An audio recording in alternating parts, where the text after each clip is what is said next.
First of all, I want to thank the Human Rights Commission for inviting me to allow me to participate in this forum. I think that what I bring to this panel and what I want to talk about are things some things from the police perspective. I mean, I could, like my fellow panelists, I could talk about stereotypes and profiling and race, and I actually am going to touch on those in a moment. But there's some specific things.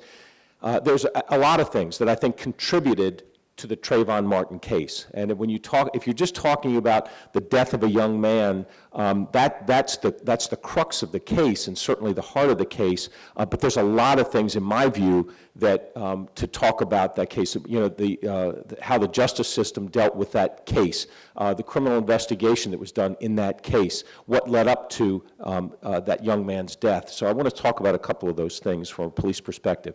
First, the 911 call that came in. I was very gratified to know that the advice that that dispatcher or the call taker on the other end of that 911 call gave to Mr. Zimmerman was the right advice.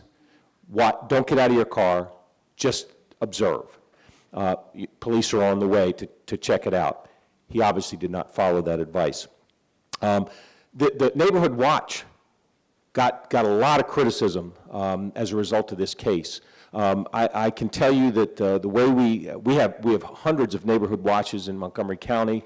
We give a lot of training to the folks that participate in the neighborhood watch. We maintain, we have very strict guidelines and that we have folks follow. And so to the extent that we can avoid someone becoming a citizen vigilante, we do our best to avoid that. Could it still happen?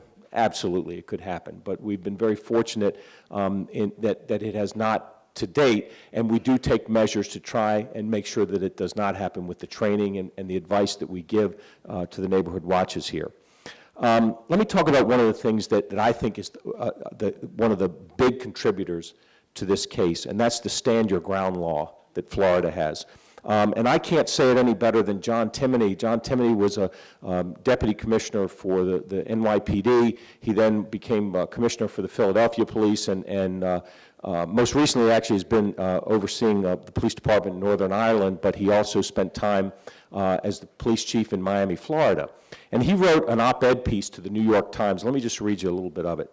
In fact, I, along with other Florida police chiefs, said that the stand your ground law, we said in a letter to the legislator in 2005 when we opposed the passage of the law that not only enshrined the doctrine of your home is your castle, but took this doctrine into the public square and added a new concept called stand your ground. Trying to control shootings by members of a well-trained and disciplined police department is a daunting enough task. Laws like stand your ground give citizens unfettered power and discretion with no accountability. It's a recipe for disaster. But I pointed out at the time that even a police officer is held accountable for every bullet that he or she discharges. So why should a private citizen be given more rights when it came to using deadly physical force?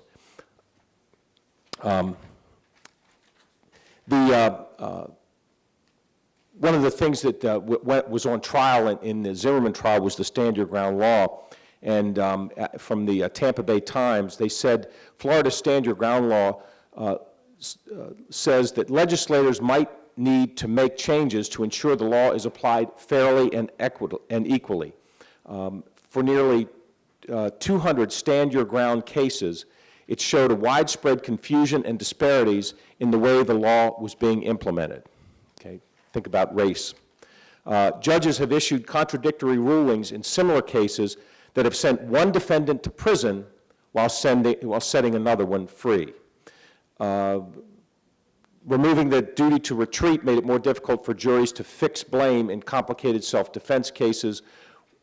Said one of the legislators, when you say there's no obligation to de-escalate a confrontation, that people can go at it, it becomes impossible for judges and juries to decide who should be responsible.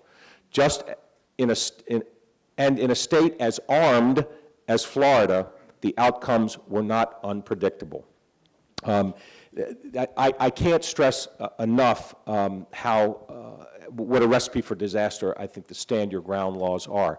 And lest I get off onto a tangent about the fact that this country cannot even pass the most simple, common sense gun laws to enhance public safety. It is shameful. It is shameful the influence that the gun lobby has on our Congress, and in fact has on every state in the union, it seems. Because now, I think there's 23 states now that have stand your ground laws. Isn't that great? And then I want to talk about the criminal investigation itself. One of the issues that was at play here, and I'll read, I synopsized from a report that was done on the investigation. The police chief, Chief Lee, says that local elected officials told him that they wanted Zimmerman arrested. Lee told them that the investigation was still ongoing and that they had not finished getting the evidence and reached a threshold of probable cause to make an arrest. The elected officials responded, "Just make the arrest. We don't care if the case gets dismissed in court." The impact that public opinion, media have on a criminal investigation can be disastrous if you allow it to be. And here's the problem, that this community had no confidence in the Sanford Police Department. Seminole County, president of the NAACP in Seminole County said that that black folks have no confidence in the Sanford Police Department. Well, when you have no confidence in your police department, then you're certainly, and these investigations, they in fact do take time, but all that time did was worsen that distrust and just led people to believe this is going to be a whitewash, justice is not going to be done, the police aren't even going to do an appropriate criminal investigation. And in fact, it was a deficient investigation. There was an incomplete canvas from the community. The initial responding officers, actually, the report they gave to the detectives, we didn't believe what George Zimmerman was telling us. That was the initial report from the responding officers. I put a lot of credibility, I put a lot of weight on the initial, the initial gut reactions of the officers who first responded and first talked to Zimmerman. One photograph was taken of Mr. Zimmerman to photograph his supposed injuries. If you're going to photograph injuries, you take a shot that shows the entire person, you take a close-up of the injury, you take it from a number of angles. One photo was taken of him. Zimmerman was never tested for drugs and alcohol. There were deficiencies in the investigation. So I'm going to answer the question, could a Trayvon type Martin case happen in Montgomery County? If there are people who have racism within them, if there are people who stereotype, if there are people who profile, if there are people who carry guns, if there are people who can't, who all of a sudden draw their courage from the fact that they've got a gun on their person, yeah, it could happen here. And in fact, we'd be foolish to believe it doesn't happen. But I bring up these specific issues regarding the police department to tell you that in the 10 years I've been police chief here, I have never had a county executive or a member of the county council, any elected official, try to influence or in any way a criminal investigation.